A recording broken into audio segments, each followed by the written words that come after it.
why, but I always get nervous doing these things.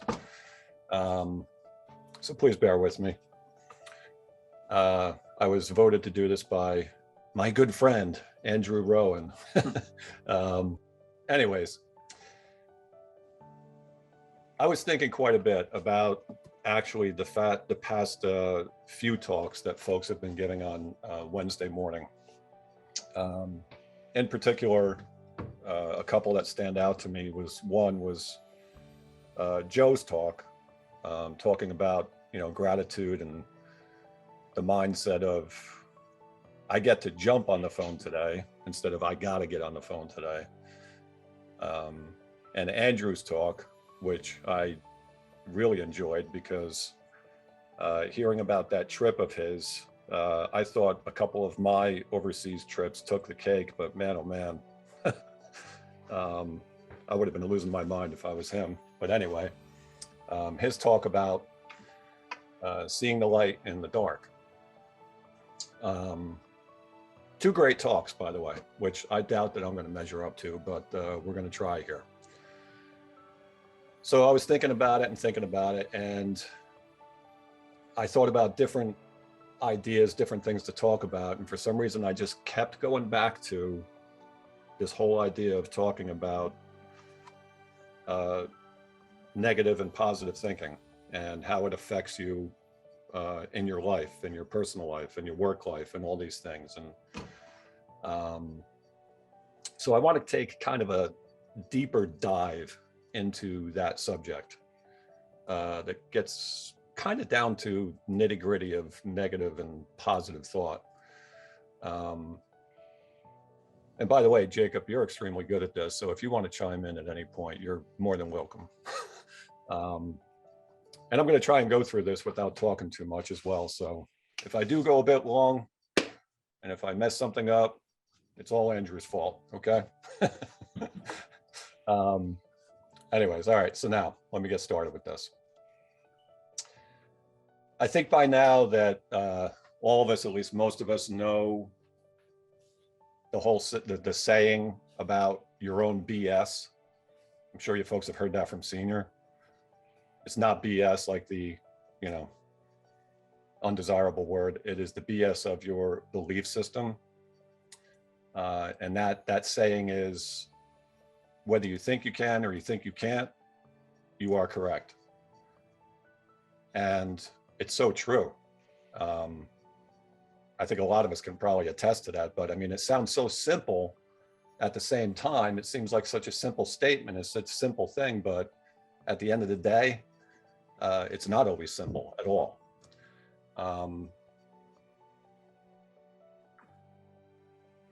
For a very long time, as long as I can possibly remember, I always have had difficulty myself with keeping a positive mindset, and in certain situations, having a positive mindset even to begin with, and staying on track with that. Sometimes to a greater degree than others.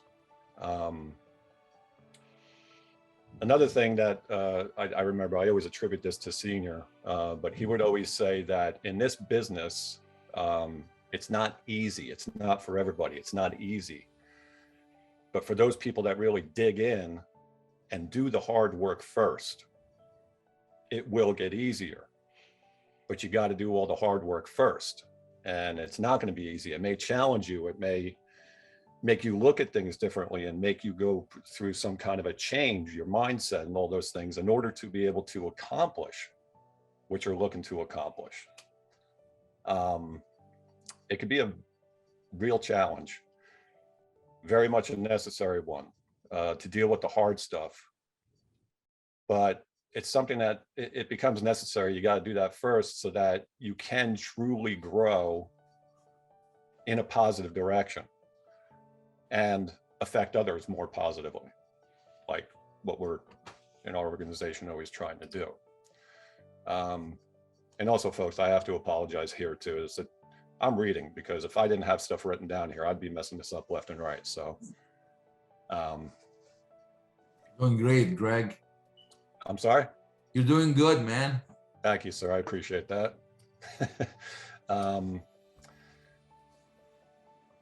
So it's something that I wanted. This is the part that I wanted to get into where I say deep dive. Okay. And I'm going to share some personal stuff with you here too, as I'm going through this, because it's just the only way I can really explain it. I think most of us would agree that we all start learning at a very young age, learning from our experiences. Every single person is the human nature. We have reactions, responses to every little thing that happens around us through the day, whether we realize it or not. I mean, a lot of this stuff is subconscious or unconscious. You don't realize you're doing it, but it is happening. There's a response, there's a reaction to everything, every single thing that goes on around you, no matter how small or how large that response or reaction may be, how negative or how positive that reaction may be. We all learn from our experiences. I mean, that's one of the major ways that we learn as human beings, is like you're a little tiny kid and you see your dad do something and you mimic it, right? Somebody says something and you kind of liked what they said, so you kind of hold on to that and you wind up speaking it to somebody else. And it starts becoming part of who you are, your personality, what you do and how you talk and how you respond to things. Some of our learned responses or reactions, if you want to call them that, are positive, obviously. Some are negative. As we become older as people, and we are trying to get going with our own life and achieve things and meet goals and all these good stuff, and we've already got within ourselves our reactions, our responses that are automatic or instantaneous, and we don't even realize a lot of times that we do it.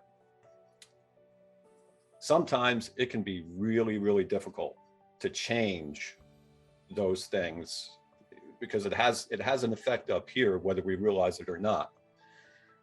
And to relearn negative responses or negative reactions to things that we need to do in order to be more successful or more of a influence or more impactful in a given situation, whatever you want to, however you want to put that.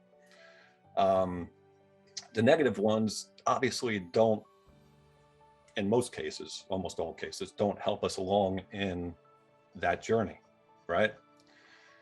Now, I say that, we start learning all this at a very, very young age. I'm going somewhere with this, trust me. A person's background and upbringing can have a huge, huge, huge amount of influence in the adult life. Myself, for example, and you're going to hear a little bit of something about myself here that I usually don't share with people, but I feel comfortable enough in the group here that I could do so. Most of my younger years, in fact, up to the fact that I was in my late 20s, early 30s, was with a lot, and I mean a lot, of negativity and dysfunction. I always struggled to move forward and do positive things with my life, and not to make excuses for things, but at a young age, there was, quite honestly, a lot of crap thrown at me. Ever since the age of 13, my mom had cancer. At that type, it was a bad time. It was a bad type at that time, excuse me. Non-Hodgkin's, which the treatment for it was terrible. It was the old adage that it's worse than the actual illness. She was up and down, in and out of remission and all that stuff. The cancer comes back, the cancer's gone, thank God. The cancer comes back again, just goes on and on, as I'm sure a lot of you know that story. All the while, even before her getting sick, my dad was a heavy drinker. I mean, he drank a lot, to the point where it was dysfunction in the family. It caused a lot of stress and a lot of problems. Don't get me wrong, my dad was a good guy. He meant well. He had his challenges, he had his shortcomings. And it was rough. It was really rough, especially because in that frame of mind, he was far from prepared at times when it was necessary to help take care of my mom. So that dropped on me quite a bit. So I'm a kid trying to get through high school, just trying to get through high school. It's a miracle I even graduated, quite honestly. um, and here I was, taking care of my mom and doing all these things, and I didn't see myself going anywhere. I had a negative mindset a lot of the time. Um, as far as me goes, for my mom, I was always doing my absolute best for her, but for me, I wasn't there. It just wasn't there. And it takes an awful lot to get out of all that stuff. Just to put it in a nutshell, a very long period of time in my life was a shit show, to put it quite honestly. And like I said, I had a real hard time pulling out of that, but I did to some extent. And to this day, as hard as I try, I still revert to some of those negative reactions and responses without realizing it. At first, and still working on that. And to get to the point that I really hope that this talk benefits somebody here. I'm just now battling, but I finally got to the point where I realized through readings and listening to other people, how can I do what I got to do to change and affect those negative responses and turn them around and make it more positive or more conducive, if you will. And the number one thing is, and this is one of the problems that a lot of people don't do. And this is, to me, you can disagree with me, but to me, this is like one of the number one things. Is number one, recognizing it. Whether I'm right or wrong, recognize it in any situation. I always try to, I got to ask myself the questions and being open and honest with myself. Is it me? Is it them? Or is it just my reaction and my bias because something said or done hit that trigger or push that button, which brings that negative response from me?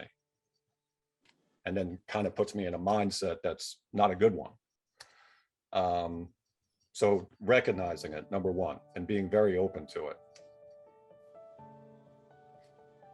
The second thing is defining and finding out and learning how to circumvent what are those triggers, what are those things that pushes that button or the trigger that just kind of, and you don't even realize it until it's done.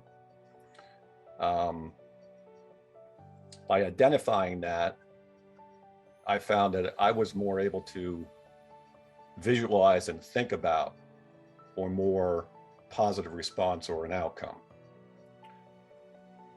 Now, again, in my opinion, this is paramount to the topic, because if I don't truly recognize and identify that trigger, then my thinking remains clouded. And most likely, I would take the easy way out and revert to the old behavior, which just becomes a vicious cycle. And I just keep doing the same stupid things over and over again and getting me nowhere. It's like the definition of insanity. Doing the same thing over and over again is going to get you the same result, and that's insanity. The third thing, forgiving myself, actually having compassion for yourself the same as you would somebody else. Because the blame game, whether it be self-blame or blaming somebody else, and especially self-blame, is far from constructive.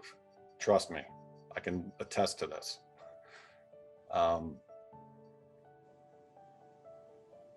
And if you I found that for me, and this may not work for everybody, but this is why I'm throwing it out there, is like these kind of steps that I kind of got in my brain here, and I jotted them down one day. Eventually, I kind of find myself where I got to the point where those practices kind of become more natural and start morphing into, that's actually a good phrase to use, kind of morphing into the kind of thinking that is more productive. Like being able to quickly visualize and realize a more positive response and outcome without it taking so much of your energy, because the negative is like kind of the overpowering thing. So it's like having those steps to take is something that for me personally was very helpful. So hopefully that is something that has been helpful to at least one other person on the call here today.